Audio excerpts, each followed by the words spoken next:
Welcome to a special edition of Stay a While, recorded live on Radio Row at Super Bowl 59. I'm your host, Tommy Vincent, and we are going to be hearing some dynamic conversations with phenomenal guests here on Radio Row.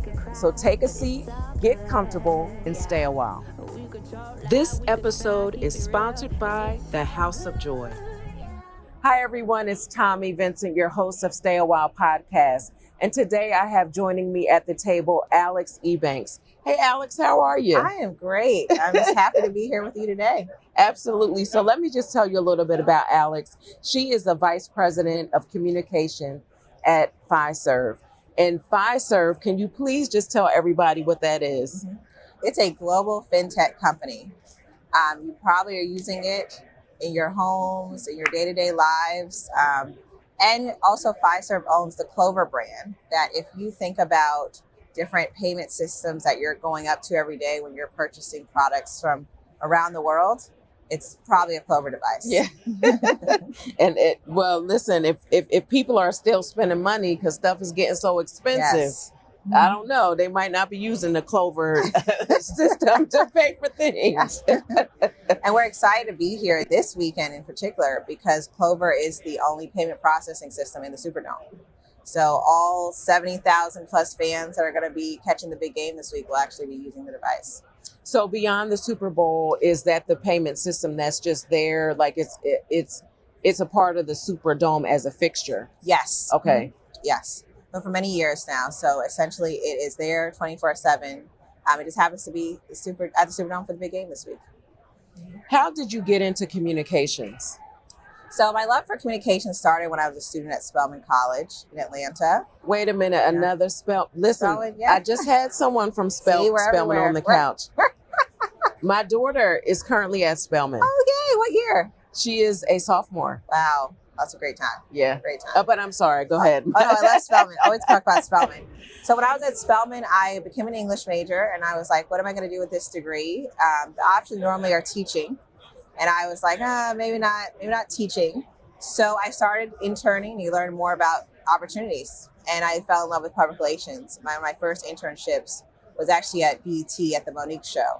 Okay. I got to really see from these publicists that would bring a lot of their talent to come do interviews with Monique every day.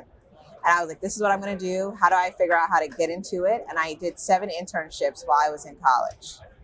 So I was busy. How did you manage 7 internships? I interned every semester and every summer. And it lucked out because one of my first jobs was actually through an internship that I had. Wow. Specifically in the TV and film and entertainment sector at a public relations agency.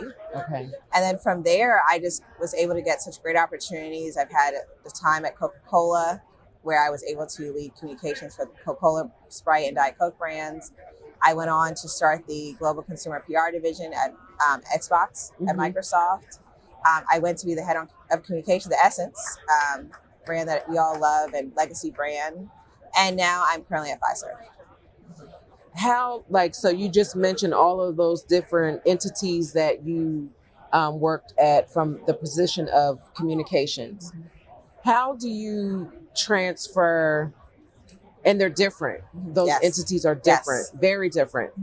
How do you take that skill set and apply it in those different places and it works? Yes. So I'm all about transferable skills. I always tell everyone when I step into a new job, it's normally an industry I've never worked in, never thought about working in before, know nothing about. Even taking this job, I started reading about global payments because I wasn't as familiar with it. I use my phone and I pay Apple Pay like everyone else, but I was not as in the know of the industry. So I did a lot of reading. But with transferable skills such as writing, being able to just properly communicate, even if it's a simple email, I've been able to take those with me to every single job. And because I've been successful at those transferable skills, once I learn the industry, I'm able to really utilize that to do the work that I'm supposed to be delivering on. My son actually just was speaking with someone about, his career path and opportunities opening up for him. And the person that was mentoring him said, you're ahead of the game today as a young person if you just know how to compose an email. Yes. And I 100%. Think that is bizarre. That would be something that people would be like, wow, you know how to write an email. And I know you're an advocate for writing skills. Why do you think that's so important? And what do you think has happened where that skill now is sought after versus just a given? So I think it's social media. We're all shortening words, shortening, phrases and sentences. And that then just translated over to emails in the professional work environment, which is not as easy to do as when you're on social media because you really have to communicate a different type of way. And so the art of even writing an email is so important, but sometimes seems to get lost. So even when you're interviewing for a job and you send a thank you email, that email is something that as hiring managers, we look at it and we say, okay, can they actually write an email that has proper spelling, has sentence structure? Because then they can write a press release. They can then write a, messaging document for an executive. And that's really a skill that we need in communications. When you were doing your work with Essence, and like you said, it's an iconic brand that many of us know and love. For you, what was your most memorable moment in that experience that's treasured to you? I would say the 30th anniversary of the festival. So 2024 marked 30 years of the Essence Festival of Culture. And to be able to lead the communications efforts there, we had 400 reporters from around the world attend. Of the record 400? number, 400 reporters. Record number, I think, to be able to be a part of the strategy and the planning for such a major moment in our culture, to be able to see Frankie Beverly close out Essence Festival for what was the last time at what we thought, given that time that was for his career, because he said he wasn't going to be performing anymore. We unfortunately then saw that it was the last time that he performed on a stage ever. Yeah. So to just be a part of that moment and witness it and be a part of just the planning of it was probably like the most iconic thing I think I could ever have done in my career, and really special to me. Yeah. Yeah, no, I the first concert I ever took my daughter to, and I think she was like 10. It was Frankie Beverly. Starting him early. Yeah. And he was a cultural icon, but it was at the Bronner Brothers hair show in Atlanta. Yeah, so I just love just the experiences we get to have culturally. Yes. That for us, it just really becomes like staples in our communities, even if you never attended. Yes. You know about it, you know somebody who attended, and they're like these conversations that live forever. Yes. And you've been instrumental in allowing those conversations to come forward beyond just the ones we're having at the kitchen table. Yes. Because you're part of the strategy in all of that. Exactly. And so to be able to sit in that position I was in at the time and say, we have to have Frankie Beverly. Like, he has to close it out. It's 30 years. He performed 16 of the 30 years. Of the 30 years. It may be 17, because I think last year may have been the 17th, but at the time it was about 16 years that he had closed out or been a part of the festival in some way. So to be able to see him close it out, and again, no one, of course, knew what was going to happen a few months after the festival ended. But to even be able to see him close it out for the last time in his performing career, which is, he had announced, was really, really, really special. And then, unfortunately, what happened. But the legacy lives on, and he was fantastic. And I'm looking forward to seeing what they do for this year, 2025. Absolutely. So at Fiserv, in your role and responsibility here at the Super Bowl, what are you responsible for? So Fiserv has a ton of really cool stuff with the Clover brand happening this week. We partner with a bunch of restaurants in the city, retailers, anything you can think of. So as attendees are here visiting, coming to watch the game, they probably will interact with a Clover device at some point, whether they're scheduling time to eat at a restaurant and they're paying at checkout, whether they're stopping by a local nail salon, whether they're attending the big game and going to be interacting with the devices that way to actually purchase those concessions and, sports gear and things of that nature that they're going to be buying. So throughout the week, we're really excited to amplify what Clover is doing, but also we're giving back. So we partner with Marshall Faulk, NFL legend, New Orleans hometown legend. Yeah.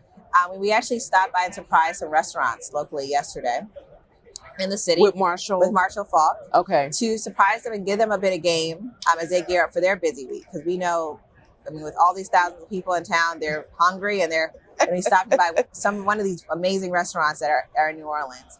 And he was able to just kind of give them some pointers. He bought some Clover resiliency packs to just get them ready for a very busy week. And he had to spend some time talking to the restaurant owners to just tell them more about not only what he is gearing up for, as he's, was a Super Bowl champion himself, but also he's a small business owner. And so he was able to give them tips and tricks on how he uses Clover to really empower his small business as well. Now, you may not know this about me, but I am a chef. So my question is, you were doing this tour with Marshall at these restaurants. Mm-hmm. Did you try any of the restaurants, and which one are you recommending to me? Oh, that's a really good question. So everything was amazing, and I did make sure to try everything. They're probably like, who is this girl eating everything? But Addis here in New Orleans, it's amazing. Ethiopian food, the family that owns it, we spent some time with them, the wife, the husband, the son. They were absolutely fantastic. It's Black owned. And I would say that one's my recommendation for me right now. I'm going to try to swing back by there at some point this weekend if I can. Okay. I'm going to check that out. Yeah. Now, just based off of our interaction here, you strike me as someone that is focused in your career. Mm-hmm. And you have some milestones and objectives you are going to pursue. Yes. So what is next for you from a career development perspective for yourself that you have your eyes set on? So I think right now I'm really about building up talent. I think one of my passion points from even just community boards I sit on is really ushering in and bringing in the next generation of people that look like us that are in the communications industry. Mm-hmm. I participate pretty frequently with the Public Side of America's National Diversity and Inclusion Board. And one of the biggest things there is to allow a space for people that look like all of us, whether African American, Asian, Hispanic, American, LGBTQ, to really be in those rooms at these companies in the communications field. I've oftentimes in my career have been the only, of any ethnicity in those rooms. And so the goal I have, this is my career right now, is how do I bring others in so that room looks definitely more different than I've seen it in the past. And anytime I have the opportunity to hire, I really look to see who are the best candidates, but also making sure that we have as many diverse minds in the room as possible, because that really brings the best ideas and the best results and outcomes. Yeah, I couldn't agree with that more. And I think that that's what's lost in the conversation. Mm-hmm. When you bring diversity, you get diversity of thought as well. Yes. And to your 100%. Point, now the ideas they multiply in ways that benefit the organization. And that's where we should desire to be when we want to build successful entities. Yes. So I love that. And I just know, just based off of my interaction, I'm like, oh, okay, I got her. I could tell that you are a woman that is really focused on what you're focused on, and you do what you want to do. Mm-hmm. What you set out to accomplish, you're going to get it done. So I'm looking forward to watching your career to continue to flourish and blossom. And I'm really excited that you're a Spelman. Yes. Because now when we finish in this conversation here, I'm going to go introduce you to Hadassah so she can connect with her big sister. Yes, I would love that. I love the Spelmanites. I'm on campus a lot, checking in on my mentees and all sorts of fun stuff. Yeah, absolutely. So I want to thank you so much, Alex, for joining me here on Stay a While, and just know that there is a seat available for you at my table anytime. Thank you. I really appreciate the invite. Absolutely. Thank you. I hope you felt the love and connection in today's conversation. Every woman you heard from has faced the impossible and emerged stronger. This is your personal invitation to stay a while longer at TommyV.com. That's TOMMIV.com for more inspiration for your mind, body, and soul. And let's not forget your belly. You're always welcome at my table. Please be sure to subscribe, make yourself at home, and stay a while.